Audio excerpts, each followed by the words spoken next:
পথ পেরিয়ে এসেছি তবু দুজনে, যেন হয়ে গেছি আরো অচেনা অচেনা। স্বপ্নেরা তবু খুঁজে যায় জীবনের শেষ সীমানায়, কাছে কি রাখা বাঁচার ঠিকানা ঠিকানা।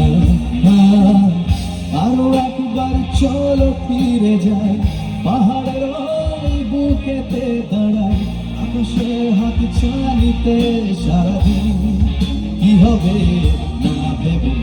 আরো একবার হাতটা ছুঁয়ে দেয়, আজও আমাদের ইচ্ছেগুলো এক। আমি জানি তুই আবার হারাবি নিজেকে নিজেকে।